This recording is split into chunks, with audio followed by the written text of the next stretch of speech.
Oh.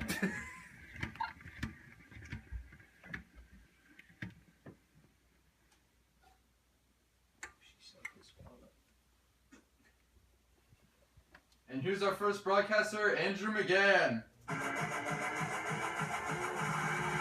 Oh, dear.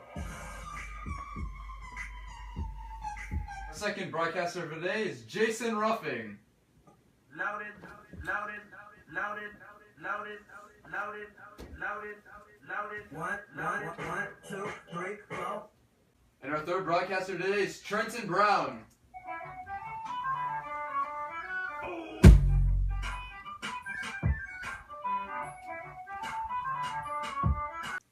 And our last broadcaster for today is Keegan Alloway.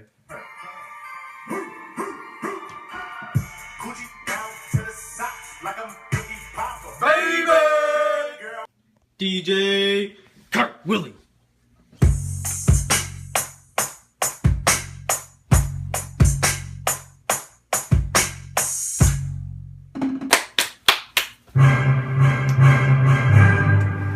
Good evening. I'm Keegan Alloway. And I'm Jason Ruffing. And tonight we're going to be talking about the 1972 Olympics. The 1972 Olympics. 121 nations, 21 games, and over 7,000 athletes. These Olympic Games were held in Munich, Germany, spanning from August 26th to September 11th, 1972. These games were a hotspot for terrible and amazing things. Many records were broken, and many medals were won. Among these winners was America's own Mark Spitz. He set a world record, winning 7 gold medals in a single Olympics. This record stood all the way until 2008, until another American swimmer, Michael Phelps, had beaten this record by winning 8 gold medals. 2 sports were also reintroduced in the games, handball and archery. Handball last being held in 1936, as archery was last held in 1920. Slalom canoeing was held for the first time in the Olympics. As for the standings, the Soviet Union triumphed with a total of 99 medals and 50 gold medals. The U.S. fell behind, however, by 5 medals, finishing with 94 total and 33 gold. Aside from all the accomplishments, these games will always be known for the terrorist attacks that happened, known as the Munich Massacre. Now here to tell you about the tale is Magoon and T. Brown. But first, a word from our sponsors.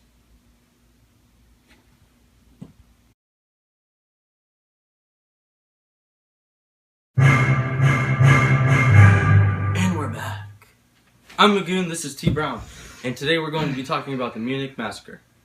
At the time of the hostage-taking, the 1972 Munich Olympic Games were well into their second week. Olympic organizers asked West German forensic psychologist George Seiber to create 26 terrorism scenarios to aid the organizers in planning security. His Situation 21 accurately forecasted armed Palestinians invading the Israeli delegation's quarters, killing and taking hostages, and demanding Israel's release of prisoners and a plane to leave Germany.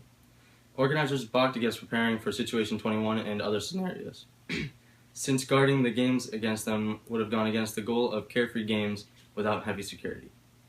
However, at 4:30 a.m. local time on September 5th, as the athletes slept, 8 tracksuit-clad members of the Black September faction of the Palestine Liberation Organization, carrying duffel bags loaded with AKM assault rifles, Tokarev pistols, and grenades, scaled a 2-meter chain-link fence with the assistance of unsuspecting athletes who were also sneaking into the Olympic Village. The athletes were originally identified as Americans, but were claimed to be Canadians decades later. Once inside, they used stolen keys to enter 2 apartments being used by the Israeli team. Yosef Gutfriend, a wrestling referee, was awakened by a faint scratching noise at the door of apartment 1, which housed the Israeli coaches and officials. When he investigated, he saw the door begin to open and masked men with guns on the other side. He shouted a warning to his sleeping roommates. Wrestling coach Mosh Weinberg fought the intruders, who shot him through his cheek and then forced him to help him find more hostages. Leading the intruders past apartment 2, Weinberg lied by telling them that the residents of the apartment were not Israelis. Instead, Weinberg led them to apartment 3. There, the gunman corralled 6 wrestlers and weightlifters as additional hostages. It is possible that Weinberg had hoped that the stronger men would have had a better chance of fighting off the attackers, but they were all surprised in their sleep. Weinberg knocked one of the intruders unconscious and slashed another with a fruit knife before being shot to death. Weightlifter Yosef Romano also attacked and wounded one of the intruders before being shot and killed. On September 5th, Golda Meir, then Prime Minister of Israel, appealed to other countries to save our citizens and condemn the unspeakable criminal acts committed. She also stated that if we should give in, then no Israeli anywhere in the world shall feel that his life is safe. It's blackmail of the worst kind. U.S. President Richard Nixon privately discussed a number of possible American responses, such as declaring a national day of or having Nixon fly to the athletes' funerals. Nixon and Henry Kissinger decided instead to press the United Nations to take steps against international terrorism. The hostage takers demanded the release of 234 Palestinians and non-Arabs jailed in Israel, along with 2 German terrorists held by the German penitentiary system.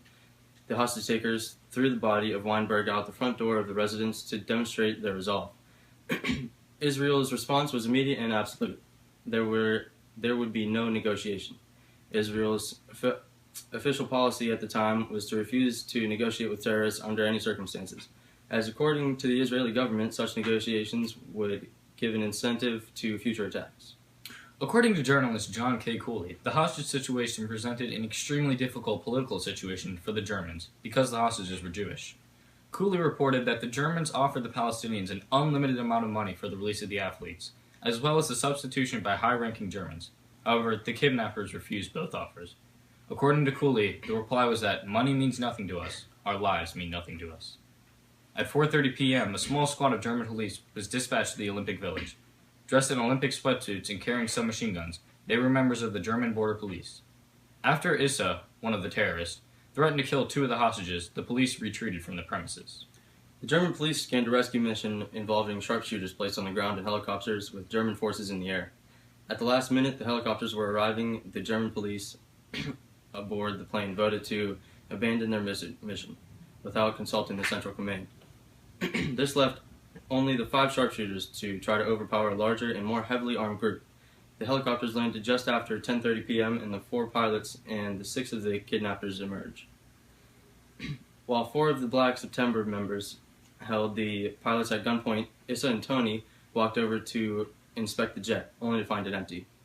Realizing they had been lured into a trap, they sprinted back toward the helicopters.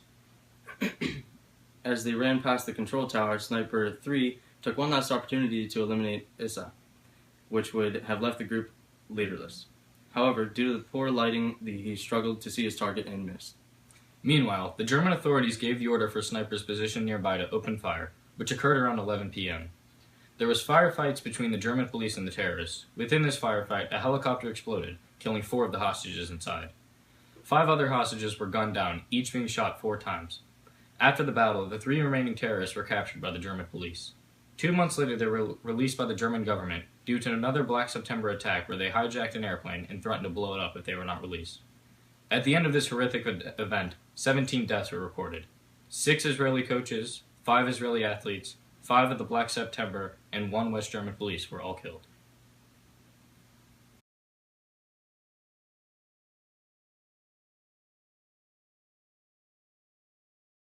There's some civilians in there. Do you think we need some hostages? Yes, we should take them alive. All right, let's go.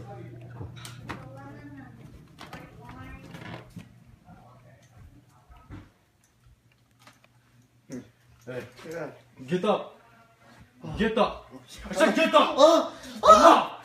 Jason! You! On the bed! On the bed! Shut your mouth! Shut your mouth! Shut your mouth! Kill him! Kill him! You! Shut your mouth! I said shut your mouth! Come over here. No! Gang! Sit down!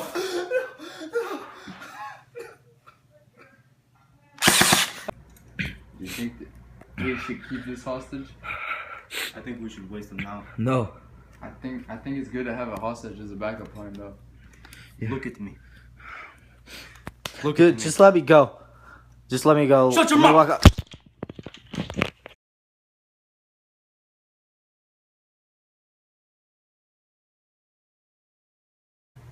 So how many of you terrorists were involved in the attack today? Let's go. We had a long day. Just answer questions and go home. No. Please? No. Why? No. I said, how many of you were involved in the attack today? Ask me nicely.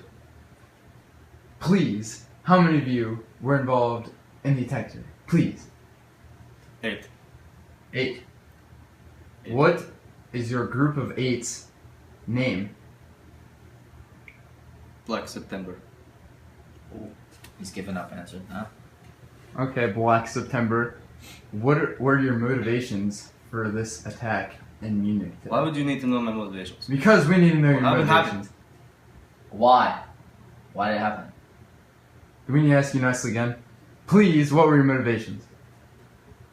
I just don't like Israelis. That's why you went up and shut up at it. 17 people died? Why do you think? Fat man!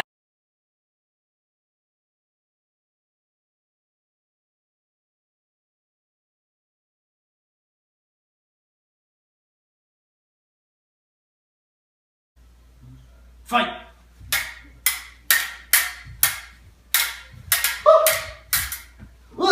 Point! Fight! Oh.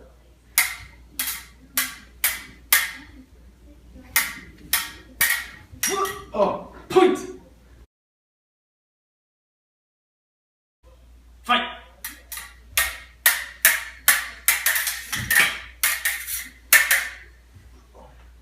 Finish him.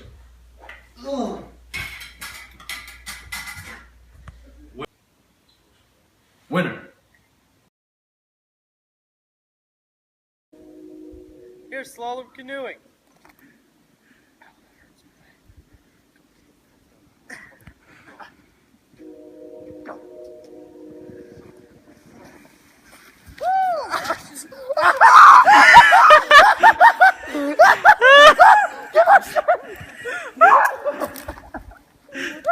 Okay, let's go back.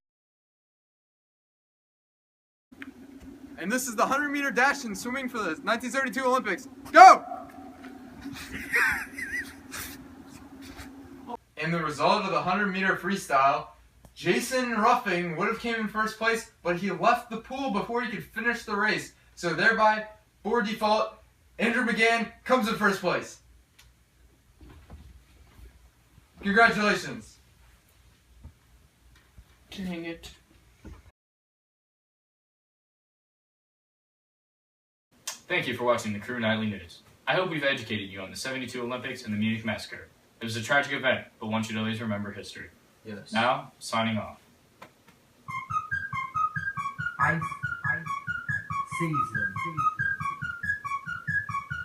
I might as well just run for the hills, no more can I. Run for the hills, run for the hills, run for the hills, run and hide. Run for the hills, run for the hills, run for the hills, no more can I. Run for the hills, run for the hills, run for the hills, run and hide. Daybreak with the news, 10 o'clock, I'm watching out little boy Blue with his little boy Trevor trying to take down giants like David Goliath, trying to free all his pain, trying to free all his suffering. Damn, it's a big war out there, and pain won't stop, no, the fear is garbage. You ain't doing better, found nothing can find me, whiter than my wedding teeth, going on a killing spree. I am the problem, I'm a pissed off kid in a pissed off house, in a pissed off world with a pissed off mouth. My girl don't want me, I kind of sorry, lost all my money and lost it.